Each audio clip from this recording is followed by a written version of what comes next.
Congratulations on this incredible film. It's such a moving story. Can you tell us a little bit about the origin of the project? Well, this journey started much before the film. It all started in a refugee camp where one independent theater wanted to help talented refugees to get out of the camp and find their new life. And they made a theater, so they found amazing stories and talent. And one of these stories was Amal's story, the 9-year-old girl from Syria. And her story became so important at the time that they brought it to the Piccadilly. And from there, they wanted to put it to life, to movement, to make the entire journey of Amal once more, from where it all started, from the Turkish-Syrian border, and how she got all the way to Manchester. And this is where the Walk production took over the idea. They took the idea to the Handsprit Puppet Company in South Africa, very popular at the time with Warhorse in UK, and they built this giant puppet according to many photos of real refugee girls. So she is the face of thousands. She's not just one girl, and therefore the inspiration came for this film that it's like a collage of 1,000 stories of refugees. It's not just one story. So the voiceover again is a collage made of many refugee testimonies, especially of kids' testimonies that are put together and read from one voice. And how did you decide to, is this the girl that we see, Asil? She came into the project like from the very beginning? How was the collaboration with her? We found Asil through Karam House. Great, thank you. We would not make this film without you guys, so thank you.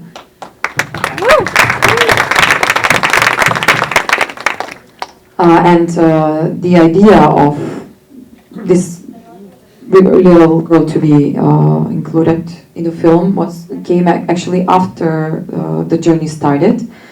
After I visited a couple of the camps along the way with Amal, and I saw how these children in the camps react when they see Amal. She was the only source of joy for them in some of these days where she visited the camps. And I understood that the main and the most important, even though this project exists to open the eyes of the Europeans, primarily, that's how it started. Now it moved to the entire world. But the most important audience for Amal actually were the refugee kids. That's where it made the most sense in their lives. And in my view, at some point it seemed like Slumdog Millionaire in a way, where these little kids who have no way out and no hope, they see this great show and it gives them hope that they're gonna move forward in life and they will find freedom and new life. So that's how the idea came to include the POV of a little girl, how she sees Amal, what it means to her. And thanks to the Karam House, we made like a casting for a couple of girls who wanted to participate, and we found this girl who had the most similarities with Amal. It's actually beautiful because it becomes like they become a mirror of each other in a way, and the way that you construct it, maybe you can talk a little bit about the editing and like crafting that, all those emotional tones and even those flashbacks, to wartime Syria, just to put us into the space of like all the trauma that these children go through. I feel like the film is a great, fantastic job. So did you find this through the editing, through the scripting of the process? Can you tell a little bit about how did you come up with it? Well, the editing and the shooting process went hand in hand. So as we were traveling, we were editing. We'll speak more about that. The editor is here. So the concept of mirroring each other came kind of along the way. it was inevitable to do it like that, to make it seem like they are influencing one another. They are the same person, and yet they are very different. Can I talk about the edit a little bit? Martin, the editor, I'm sure you can talk to. Thank you. First of all, I want to thank you to all of you here today in the audience for being here and giving your time to our film. I appreciate it very much because without audience, cinema and every art in general is just a monologue rather than dialogue. So thank you. About the editing, when Tamara called me 2 or 3 years ago, I was kind of confident for editing films because at that time I edited dozens of fiction films, not much documentaries, and I was like, okay, don't worry, it's only a film, we're gonna edit it on the road, like we cut films like in our careers, and fast enough I realized how immature I was, because as soon as I started to receiving materials from shooting days, my confidence was lower and lower because I found myself in a desert full of uncut gems, and I was lost, to be honest with you. So at that time, there's one, I can recall on one moment when me and Tamara we were putting several shots on timeline. It was like first days in Turkey, and then we placed one close-up of Amal next to one shot which supposed to be a POV. I can't remember which shot it was, and the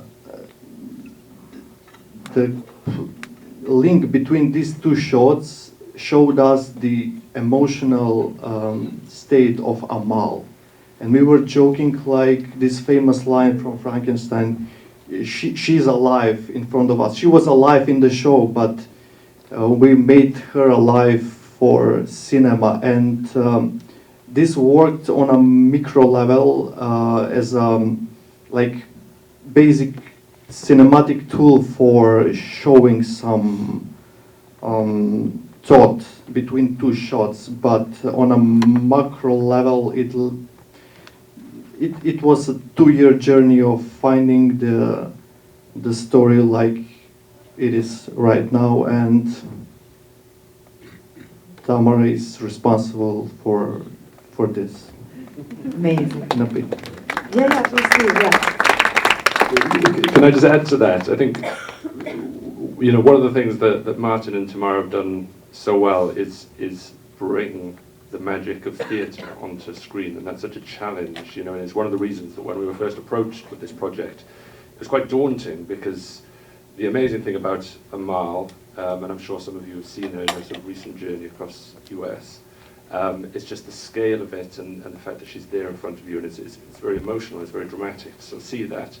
But how does that translate to film is a lot harder. And so, you know, Martin in his sort of modest way is sort of brushing that off, but actually the sort of that link between Asil and Amal and the way that that's edited is really key to that. And to give that a sort of an arc, to give Amal's journey an arc, the theatre journey did have an arc, there was a sort of a narrative to it, but on film those events looked quite standalone. And so one of the big sort of challenges for these guys was to create an arc that was dramatic and emotional, and that you felt the sort of, hopefully, the same feeling that you see when you see Amal in person, that you felt that sort of same connection as opposed to her. And perhaps, Rama, you can tell us a little bit about your partnership and collaboration in the film. I'm Lina. Sorry. Rama's back there, and Rama worked very hard, and that's I okay. apologize. I'm Lina Sergiatar, and I'm the CEO and founder of Karam Foundation, and Karam House in Reyhanli is one of our biggest projects. It exists right on the Syrian border in southern Turkey, and it's a community innovation center where Syrian refugee teens and families come to do creative projects, and we do a lot of work with the families. So Asil is actually part of our Karam Families program, which is a program we've had for 5 or 6 years now, and we have hundreds of kids in this program where we give families that are very vulnerable monthly cash stipends on condition that they send their kids to school. It's a way of combating child labor, which we saw in the film, and child marriages. And so we've been working with the Walk and with Amal from the beginning when Amal woke up in Gaziantep, which was supposed to represent Aleppo. And I'm also from Aleppo, like Amal. And my home is in Aleppo, and all of the things she talked about are stories that all of our team and every Syrian that I know has been affected directly by this war until today. And all of this journey are journeys that millions of people have taken. Hundreds of thousands of Syrians have taken this journey. Also until today, people are leaving Turkey in this manner and traveling to Europe by foot and by boat on these dangerous walks so that they could find some kind of peace and freedom in a different country. So it's a story that's very close to every refugee and Syrian over the past years. Asil was magical because Asil looks like Amal, and also her story is very similar. Asil is also looking for her mother. They're a family of 6 girls. You saw them also in the film, and they live with their grandmother and their uncle. And so the mirroring of it between the two, that story is very deep, very authentic. And I think the team did a beautiful job in bringing that story to life, and also knowing that this represents the story of millions. Thank you. Do you guys have any questions? I have more questions, but perhaps you do too. Any questions or comments? Yes, all the way in the back. How did you time the journey and figure out which, organize the outdoor party in Italy, finding the Gambian participant in France, and the Greek protests, etc.? Carry on. A little bit about how the production worked, with the protests and with all the current events that were happening, or like the visit to the Vatican. Like how did you figure out which points were like the landmarks that you wanted to hit? Well, there are officially 3 refugee routes. One is from the Middle East through Turkey, through Romania. One is through the Mediterranean, up, and one is from the Iberian route from Spain. And we were following the Mediterranean route in this journey. This was a decision made by the theater production because it's the most dangerous as well, the most dangerous route, because the most refugees have died on the Mediterranean Sea, as we know. So it was also the most difficult politically.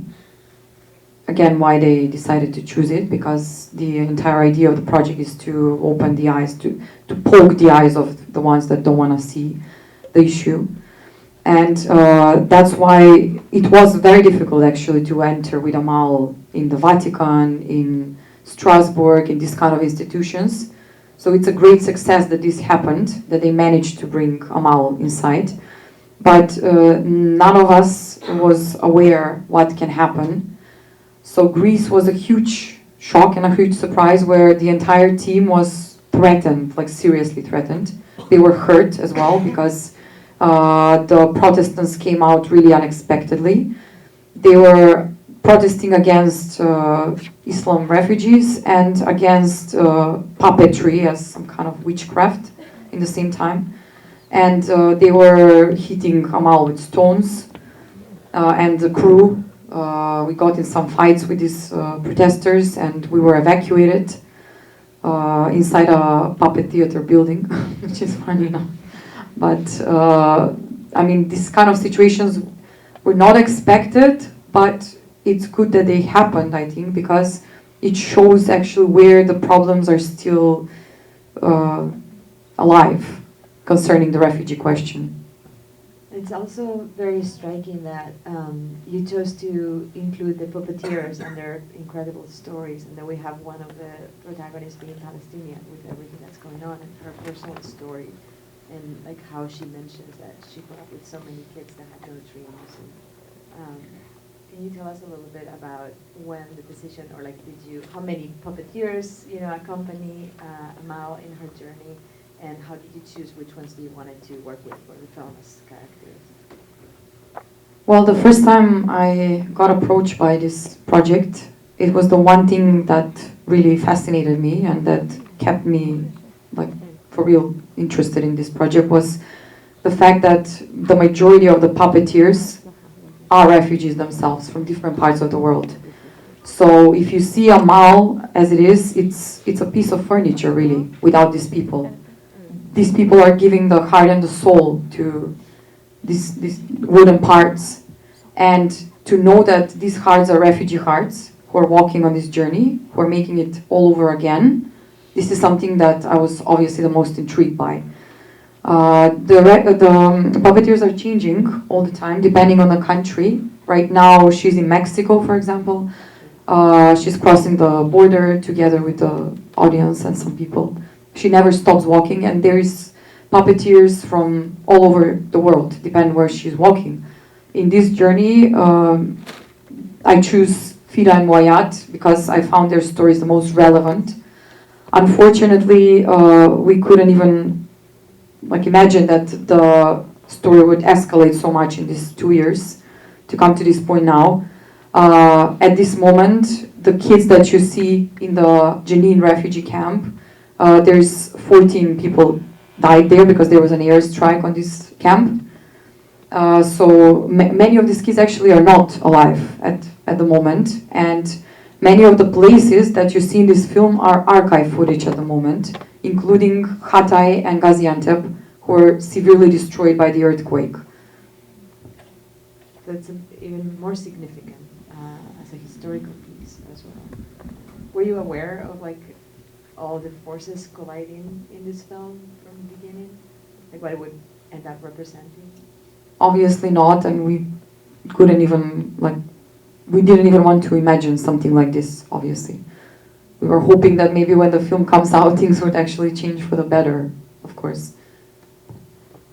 Is there I know that Amal keeps walking, but is it like a campaign attached to your film that people can support or help? Is there a way that your film is linked to an impact campaign? Yeah, there will be an impact campaign that we're going to be starting soon. I mean, if people want to help, there are two organisations. There's the Karam Foundation, which does amazing work for people from Syria, both in Turkey and here. Dina can tell you more about that. And then we're also supporting the Amal Fund, which is organised by Choose Love, which looks at or supports young refugees and migrants around the world. So those are the two organisations that we're encouraging people to have a look at. Lina, I don't know if you want to tell us a bit more about what you guys do. Karam Foundation, you can check out our work at karamfoundation.org, K-A-R-A-M. Karam means generosity in Arabic. And Asil, I just 2 months ago, Rama and I and Noor, we were in Raihanle and Karam House, and we actually showed Asil a little bit of the film, and she was very proud. Shayma, her sister, is an aspiring filmmaker. She made a documentary film also with a guest mentor who's here today, Liam Lopinto, and she's going to business school. So these kinds of programs actually really change people's lives 180 degrees. We meet kids working at a gas station, working in a supermarket. We get them back into school. We bring them to these innovative programs, which a lot of it, when I saw the film, has art is very, very important for all children, but for refugee children, art, innovation, the tools for inspiration and becoming your full potential really changes the life of, as we know, any of our children, and especially children that have been through so much trauma and have witnessed so much in their lives, like Asil and so many kids. And so any contribution supports these communities that have been affected directly by the earthquake, especially this winter. A lot of these people in the area lost their homes once again after losing their homes multiple times in the displacement and are living in tents and containers. And so this winter we are going to be working, supporting the people, the Syrian refugees that have lost their homes in the earthquake in southern Turkey.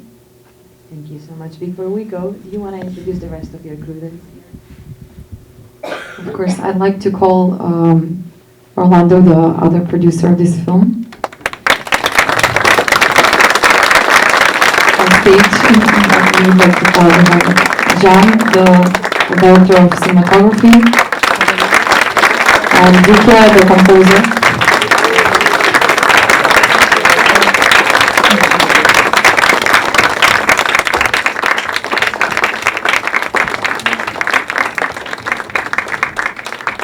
And Ellie, the co-producer.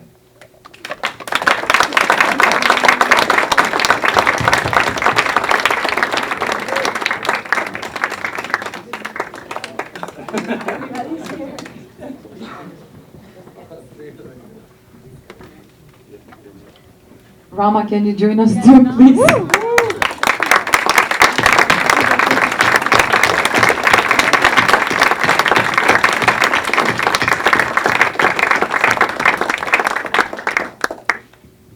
Thank you very much for coming. It really does mean a lot to have this film seen in front of so many people. So thank you, and I hope you enjoy it.